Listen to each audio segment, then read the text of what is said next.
കഷ്ടമാണെങ്കിൽ അവൻ മനസ്സിന് സുഖം ഉണ്ടാകത്തില്ല. ശരീരത്തിന് കുഴപ്പമൊന്നുമില്ലെങ്കിൽ നന്മ കൊണ്ടുവന്നാൽ അവിടെ പ്രശ്നമാണ്. ഞാൻ ഇന്ന് രാത്രി ആത്മാവ് ഞാൻ വിളിച്ചു പറയുകയാ, നിന്റെ ശരീരവും പിടിപ്പിക്കപ്പെടും, നിന്റെ നന്മയും പിടിപ്പിക്കപ്പെടും. ശരീരത്തിനും വിടുതലുണ്ടാവും, നന്മയ്ക്കും വിടുതലുണ്ടാവും. ദൈവത്തിന് സ്തോത്രം. ഇന്ന് രാത്രി ചിലതിനെ തമ്പുരാൻ വിട്ടു. എല്ലാവരും ആത്മനിറവിൽ രാത്രി ആരാധിച്ച് വിടുതലെടുത്തോണം.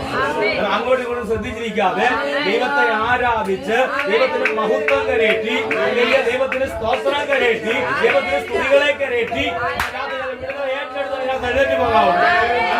വലിയ ചെയ്യാൻ വേണ്ടി പോകയാ. വാക്യം വായിക്കാം. ദൈവത്തിന് സ്തോത്രം.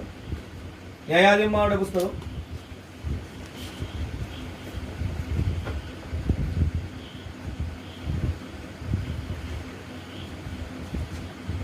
6-ാം അധ്യായം 12-ാമത്തെ വാക്യം. ന്യായാധിപന്മാർ 6:12. യഹോവയുടെ ദൂതൻ അവന് പ്രത്യക്ഷനായി, അല്ലേ പരാക്രമശാലിയെ, യഹോവ നിന്നോട് കൂടെ ഉണ്ടെന്ന് അവനോട് പറഞ്ഞു. ആമേൻ.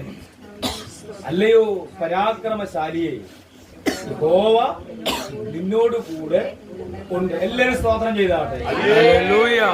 രാത്രിയിലേക്ക് അടുത്ത് വരികയാണ്. നിന്റെ കൃപ ഈ രാത്രി ഇവിടെ ഇറങ്ങി വരട്ടെ.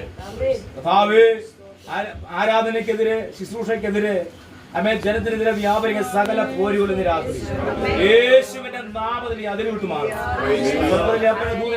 ഇറങ്ങണം. സ്വർഗീയ പ്രപഞ്ചം വെളിപ്പെടാൻ ഇടയാകണം. ദൈവാത്മാവിനോട് സംസാരിക്കണം. അത്ഭുതം കർത്താവ് ചെയ്യണം. യേശുവിന്റെ നാമത്തിൽ തന്നെ. കർത്താവിന്റെ വിലയേറിയ നാമം ഇന്ന് രാത്രി വാഴ്ത്തപ്പെടുമാറാകട്ടെ. നമ്മൾ വായിച്ച വാക്യം അനേക ദേവദാസന്മാർ വായിച്ചു, അനേക ശിശുക്കൾ നമ്മൾ കേട്ടതുമാണ്. ഇന്ന് രാത്രിയിൽ ആ ഒരു ഭാഗത്തേക്ക് വരാൻ ഇടയായത് ഇന്ന് ദൈവം ചില നമുക്ക് വേണ്ടി ചെയ്യാൻ പോവുകയാണ്. ദൈവത്തിന് സ്തോത്രം. ആ ഒരു വിശ്വാസം എന്ത് ചെയ്യണം? നമ്മുടെ ഉള്ളിൽ ഉണ്ടായിരിക്കണം. എന്ന് വെച്ചാല് ഈ 6-ാം അധ്യായം മുതൽ പഠിക്കുമ്പോൾ കാണാൻ കഴിയുന്ന കാര്യമുണ്ട്. ഇസ്രായേൽ ജനം ദൈവത്തിന് അനിഷ്ടമായത് എന്ത് ചെയ്തു? ദൈവത്തിന് സ്തോത്രം. അപ്പം കരയേണ്ടി വന്നത് എന്തുകൊണ്ടാ കരഞ്ഞാട് വന്നത്? ദൈവഹിതമില്ലാത്തത്, ദൈവേഷ്ടമില്ലാത്തത്, ദൈവത്തിന് പദ്ധതി ഇല്ലാത്തതൊക്കെ എന്ത് ചെയ്തു? ഇത് ചെയ്തതാരാ? ദൈവത്തിന്റെ മക്കളാണ്. ദൈവത്തിന് സ്തോത്രം. 6-ാം അധ്യായം മുതൽ പഠിക്കുമ്പോൾ കാണാൻ കഴിയുന്നത് ദൈവത്തിന് അനിഷ്ടമായത് അവർ ചെയ്തു. ദൈവത്തിന് സ്തോത്രം. എന്നാൽ ഇസ്രായേൽ ജനത്തിന്റെ ജീവിതത്തിൽ അവർക്ക് നന്മകൾ ഇല്ലാഞ്ഞിട്ടല്ല,